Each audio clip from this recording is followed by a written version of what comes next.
Hey guys, Casey here.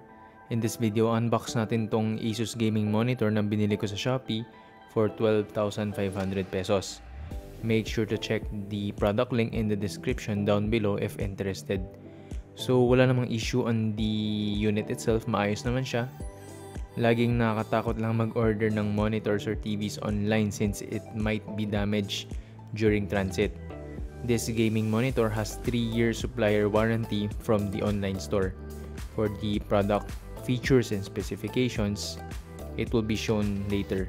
Enjoy guys!